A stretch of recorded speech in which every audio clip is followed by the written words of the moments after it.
Welcome back to our channel. आज मैं आप लोगों को बताने वाली हूँ 7 बिग मिस्टेक जो कि क्लास 10th और 12th के बच्चे करते हैं। अगर आप भी ये मिस्टेक करते हो तो अभी से सुधर जाओ, क्योंकि ये वो मिस्टेक्स है जो कि आपके बोर्ड एग्जाम में बहुत ज्यादा बड़ा नुकसान करवाने वाली है। अगर आप ये मिस्टेक करते हो तो अभी से इन मिस्टेक्स को बिल्कुल अवॉइड कर दो और आगे जाकर ये मिस्टेक बिल्कुल नहीं करना। तो सबसे पहले ये मिस्टेक्स मैंने आपको बतानी है कि हम कैसे करते हैं। बिना सोचे भी हम वो मिस्टेक्स कैसे कर देते हैं, हमें समझ में भी नहीं आता, लेकिन हम वो मिस्टेक्स कर देते हैं। ठीक है, तो सबसे पहले ये सारी आपको बताई है मैंने। सिर्फ पढ़ना, रिवीजन ना करना।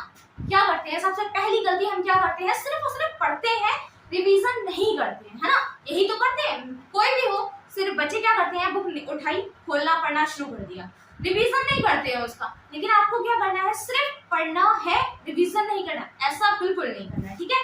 आप अगर 1 घंटा पढ़ रहे हो तो आपको 30 मिनट उसको सेल्फ लेक्चर देना है।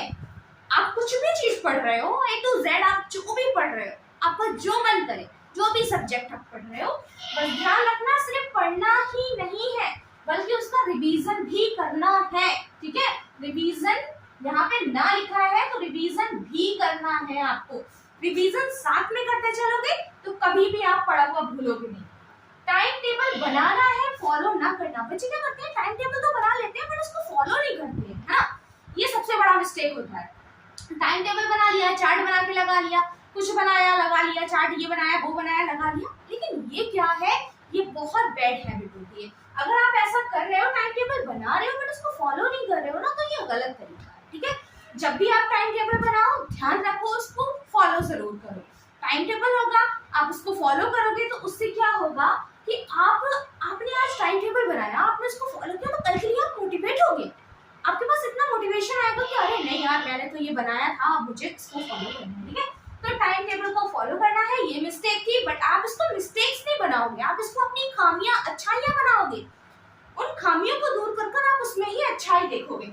सिर्फ इजी सब्जेक्ट पढ़ना, बच्चे क्या करते हैं, सिर्फ और सिर्फ इजी सब्जेक्ट पढ़ते हैं, बट आपको क्या करना है, सिर्फ इजी सब्जेक्ट नहीं पढ़ना, आपको साथ साथ डिफिकल्ट सब्जेक्ट भी पढ़ना है। लाइक दैट मैथ आपको पढ़ना है, साइंस पढ़ना है, एसएसटी पढ़ना है।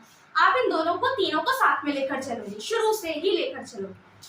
क्योंकि अभी आपने देखा होगा मई जून, ठीक है, मई जून आपने 2 महीने बिल्कुल बर्बाद कर दिए। अभी आप कंफ्यूज हो, कैसे शुरू करूं, मैं कैसे पढ़ाई करूं, अरे मेरा माइंड तो वर्क नहीं कर रहा, मैं कैसे करूंगा, मैं नहीं कर पाऊंगा, ये सारे दिमाग में बातें आ रही हैं। तो अभी से आप क्या करोगे, शुरू से ही सारे सब्जेक्ट को लेकर चलोगे। भले आधा घंटा लेकर चलो, लेकिन सारे सब्जेक्ट को लेकर चलो। सिर्फ इजी नहीं पढ़ना, साथ में डिफिकल्ट एंड कॉम्प्लिकेटेड सब्जेक्ट को लेकर चलना है। ये सिर्फ क्लास 10th के लिए नहीं है, ये वीडियो क्लास 12th के भी उन सभी बच्चों के लिए है जो बच्चे अपने सिलेबस को लेके बहुत परेशान रहते हैं। बोर्ड एग्जाम में उनको सपोर्ट नहीं मिलता है, कैसे मोटिवेट हूँ वो नहीं समझ पाते हैं। उन सभी के लिए ये बहुत हेल्पफुल होने वाला है। एनसीईआरटी कंप्लीट ना करना। बच्चे क्या करते हैं, लेक्चर लेते हैं बट एनसीईआरटी कंप्लीट नहीं करते। यूट्यूब पे जाते हैं, वहां से वीडियो सर्च करते हैं, उसको देखते हैं, वन शॉट देख लेते हैं, 30 मिनट की देख लेते हैं, 5 मिनट का वन शॉट, जो सबसे ज्यादा कम, मैं तो ये मानती हूँ बच्चा वो देखता है जो सबसे ज्यादा कम टाइम ड्यूरेशन की होती है ना। आप खुद इमेजिन करो, यही होता है।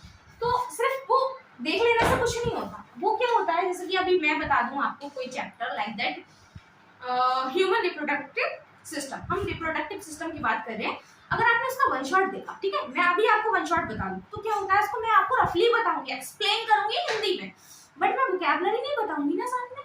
लेकिन जब आप एनसीईआरटी पढ़ोगे तो आप वोकैबुलरी खुद पढ़ोगे।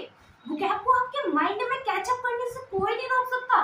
कम से कम अगर आपने 30 मिनट पढ़ा बुक में तो 5 वोकैबुलरी तो कंप्लीट हो गया। ऐसा तो नहीं है कि वोकैबुलरी एक भी नहीं होगी, होगी जरूर। तो क्या करना है, इसको एनसीईआरटी का जरूर रीड करना है। मोबाइल डिस्ट्रैक्शन को बेटा थोड़ा दूर करना है, क्योंकि मोबाइल डिस्ट्रैक्शन ही सबसे बड़ा लॉस है। किसी की बात करूं, मैं ये नहीं कह रही, आपको कह रहा हूं या फिर मैं किसी को कहूं, मैं सबको कह रही हूँ, ये मोबाइल एक ऐसा डिस्ट्रैक्शन है, ये रिलेशनशिप, ये फ्रेंडशिप, ये स्क्रॉलिंगशिप, ये सारे एक ऐसे डिस्ट्रैक्शन है जो हमें हमारे मोटो को ही भुला देते हैं। हम अपने मोटिव को ही भूल जाते हैं, यानी हमें करना क्या था। फोन हाथ में आया, 10 मिनट का व्हाट्सएप पे निकल गया, नहीं पता चलते है ना। स्क्रॉल करते करते कब आधा घंटा पता निकल गया, नहीं पता चलता। तो याद रखना, ये मोबाइल एक हमारा डिस्ट्रैक्शन है, टाइम पीरियड इसको देना है, बट हमेशा इसमें नहीं लगे रहना है। सैंपल पेपर सॉल्व ना करना। मोस्टली बच्चे क्या करते हैं, सैंपल पेपर को सॉल्व नहीं करते। बट अगर आप सैंपल पेपर को सॉल्व नहीं कर रहे हो तो शायद आप ये बड़ी बिगेस्ट मिस्टेक कर रहे हो, क्योंकि सैंपल पेपर को सॉल्व करना ही करना है। सैंपल पेपर अगर आप सॉल्व करोगे तो उससे एग्जाम के लिए आपकी काफी अच्छे से प्रिपरेशन हो जाएगी। लाइक जैसे कि आप देखते हो फर्स्ट डे जब आप जाते हो एग्जाम देने तो आप कॉपी में ना फिल करते हो, कॉपी अपनी कॉपी फिल करते हो, तो आपके अगर उसमें 5 मिनट लगते हैं तो सेकंड डे जब आप जाते हो तो वो आपके 3 रह जाते हैं। जब थर्ड डे आप जाते हो तो आपको पता भी नहीं चलता, 1 मिनट के अंदर आप कॉपी फिल कर देते हो, है ना। फ्रंट पेज आप रोल नंबर वगैरह मेंशन करना होता है, तो पहले दिन कंफ्यूजन होती है कि अरे ये करना कैसे था, ये क्या करना है, करना नहीं है, ये मैं करूँ क्या करूँ, तो समझ में नहीं आता, डिस्ट्रैक्शन सब तरफ चलता है। तो माइंड को डाइवर्ट बिल्कुल नहीं करना, ठीक है। अभी से सैंपल पेपर को सॉल्व करते हुए चलना है। सैंपल पेपर पढ़ोगे बेटा तभी आगे अच्छा। लास्ट मंथ तक वेट नहीं करना है मेरा बच्चा, लास्ट मिनट तक वेट नहीं करना है। Last minute, last month, last time तक वेट नहीं करोगे आप लोग, ठीक है। जैसा मैं आप बोल रही हूँ आप वैसा जरूर करोगे, क्योंकि लास्ट मंथ तक आप वेट करते हो तो क्या होता है आप खुद सोचो, क्या होता है हमारे दिमाग में, क्या आता है, अरे अभी नहीं, कर लेंगे, थोड़े दिन के बाद कर लेंगे, अरे कर लेंगे, कुछ चैप्टर कर लिए हैं, कुछ बाद में कर लेंगे, यही तो होता है। लेकिन क्या होता है, ये डिले हम खुद कर रहे होते हैं, ये डिले अच्छा नहीं है, डिले नहीं करना है। डिले करोगे तो आपका लॉस होगा, इतना याद, डिले बिल्कुल नहीं करोगे, ठीक है। तो लास्ट मंथ तक वेट नहीं करोगे, शुरू से ही पढ़ना शुरू करोगे। अभी जुलाई आ गई है, आज 30 जून है, मैं वीडियो बना रही हूँ 30 जून को, मैं इसको कैप्चर कर रही हूँ, कल 1 जुलाई होगी। तो आप इस चीज को जरूर से ध्यान रखना कि 1 जुलाई से आप अपना रोड मैप फॉलो जरूर करोगे, ठीक है। रोड मैप अगर आप अपना फॉलो करते हो तो शायद आपके कभी भी मार्क्स कम नहीं होंगे। बेटा एक बात हमेशा याद रखना, ये जो वक्त है ना ये दोबारा नहीं आने वाला है। जो कीमती वक्त हम अपना बर्बाद कर रहे हैं ना वो दोबारा नहीं मिलेगा। कोई भी क्लास है आप अपनी मिस अगर कर देते हो तो क्या वो क्लास आपको दोबारा मिल जाती है? नो वे, कभी नहीं मिलती। लेकिन क्या होता है, रिग्रेट हमेशा रहता है ना। तो अपना प्रीसियस टाइम कभी भी वेस्ट मत करो।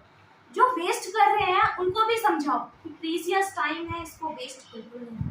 उनसे पूछो इसकी कीमत, जिसके पास सब समय नहीं होता, जिसको मजदूरी भी करनी होती है, स्टडी भी करनी होती है ना, तो कैसे मैनेज करते हैं। अभी हम और आप तो इतने फ्री हैं कि बस हमारे पास स्टडी है ना। तो कोशिश करना कि इन सभी को फॉलो जरूर करना। सिर्फ पढ़ना है और रिवीजन नहीं करना, ऐसा नहीं करना। पढ़ना रिवीजन दोनों करना है। टाइम टेबल बनाकर फॉलो ना करना, ये आदत छोड़ दो। सिर्फ इजी सब्जेक्ट पढ़ने की आदत छोड़ो। एनसीईआरटी कंप्लीट जरूर करना। मोबाइल डिस्ट्रैक्शन पे जरूर ध्यान रखना। सैंपल पेपर सॉल्व कर लेना, मेरी बात को मान लेना जरा, और लास्ट मंथ तक वेट बिल्कुल नहीं करना, ठीक है। तो ये सारे टिप्स आप इसको याद रखना, क्योंकि यही वो आदतें हैं जो एक बच्चा अपनी नहीं डालता और उसके एग्जाम में मार्क्स बच जाते हैं।